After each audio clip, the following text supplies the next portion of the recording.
my dears, and welcome back to my corner of the internet. I'm Shannon, and today I've got another book talk video to share with you guys. And today we're going to be talking about Out of Love by Hazel Hayes.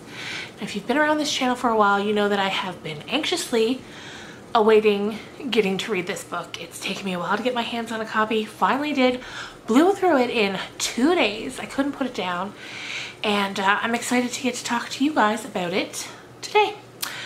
So, Hazel, first of all, we'll start with this. Hazel is, you may know her from YouTube. She has a channel. She has a series on that channel called Tipsy Talk, where she interviews many celebrities and just has a chat with them. She also does all other kinds of content on her channel.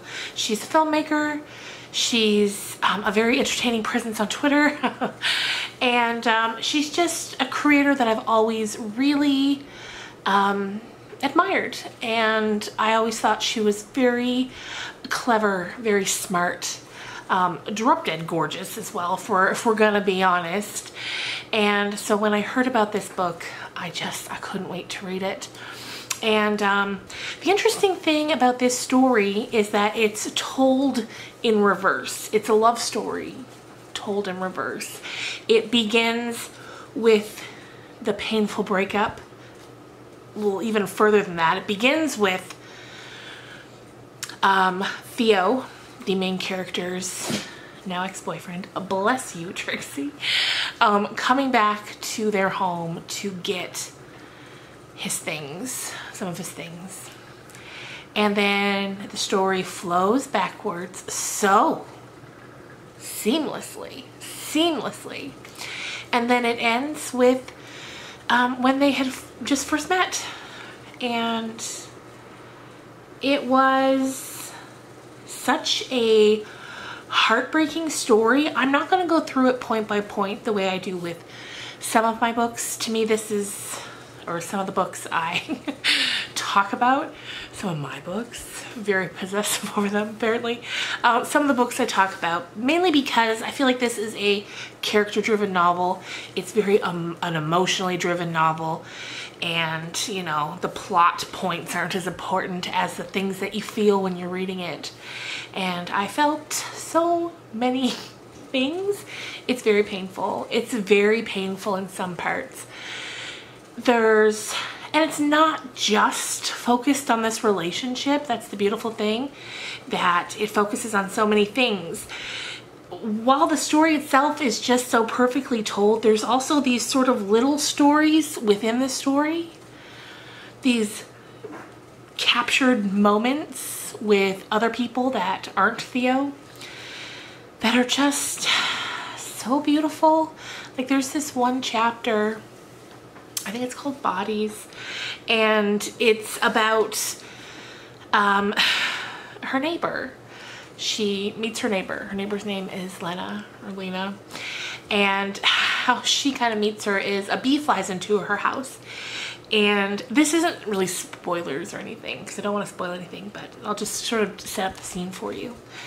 A bee flies into her apartment, and she's trying to shoo it out, and while she's trying to do that, she accidentally knocks over a potted plant off of her windowsill, and it lands on a car down below.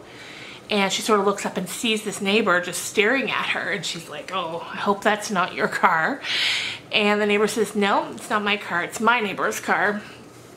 So the main character is kind of like, I don't know. So there's a bit of a moment where she figures out what she should do, because Lena tells her, you know, don't worry about it. He's an asshole. Like, it's fine.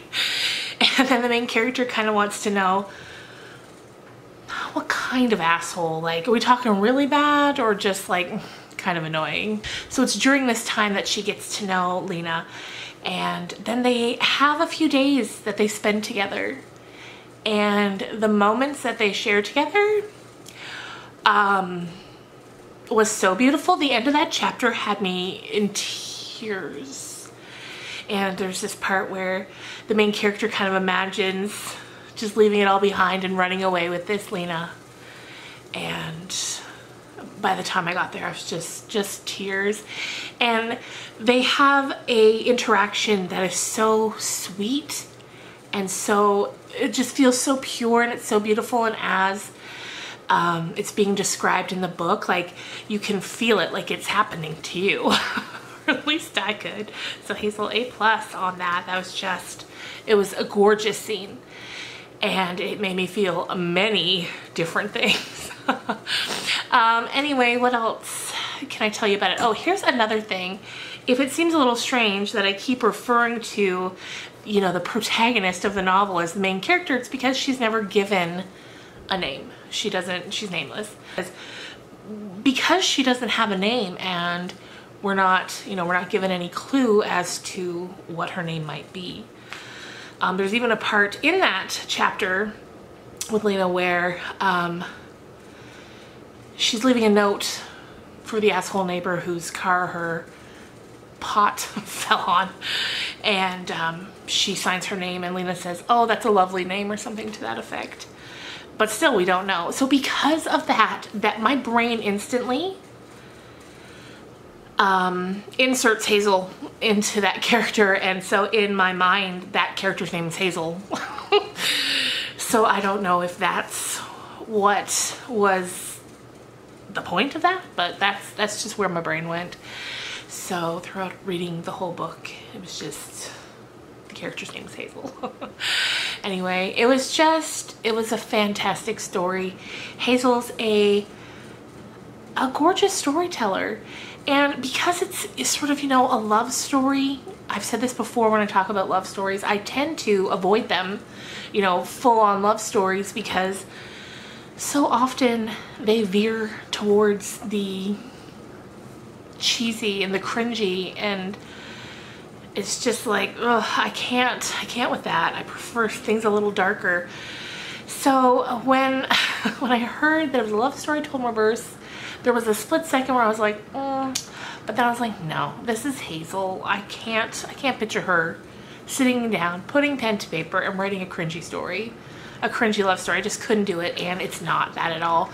There's definitely darkness there, whether she's talking about relationships and feelings and just everyday activities. There's that darkness there sometimes, and it also gets into talking about mental health and mental illness and generational trauma, I guess trauma is the best way to word it. Just getting into how much gets passed down through generations and the ways that we carry what's been passed down. It was a beautiful story. I loved it so much. I don't have my physical hard copy here yet. I read the ebook, which tells you how excited I was to read it. I very rarely read ebooks, but I couldn't wait. So my physical copy will be here later in the month, which I can't wait to have. But yeah, it was just so good. I remember recently reading on Twitter too that Hazel is currently in the process of writing scripts for turning the novel into a TV show, and that there's a production company interested. Now, of course, a lot can happen between starting to write, you know, the treatments and then it actually going to the TV screens, but I certainly hope that happens. I think it would be absolutely fantastic. As you're reading it, you can clearly, there's so much there. There's so much there that could be expanded on, and it would just work perfectly as a TV show.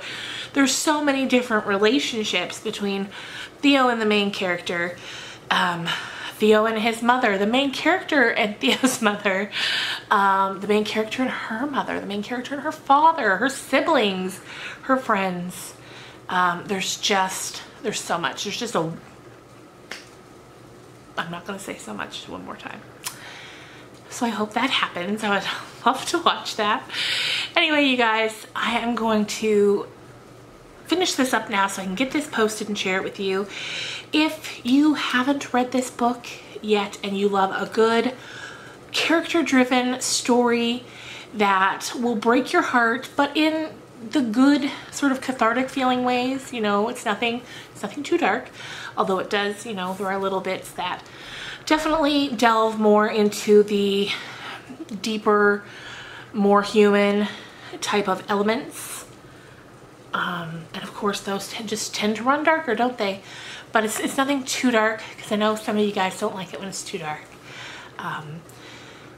So yeah, if you haven't read it, I would definitely recommend 5 stars, 2 thumbs up. It's absolutely beautiful. I cannot wait to see where Hazel takes this amazing talent of hers next. And yeah, if you have read this book, let me know in the comments down below. And what you thought of it. And I hope you guys have a great weekend. I will see you, though, before the weekend's over, because we'll be reading the final 2 chapters together of Emily of New Moon. So, until we meet again, I hope things are well. Bye, guys.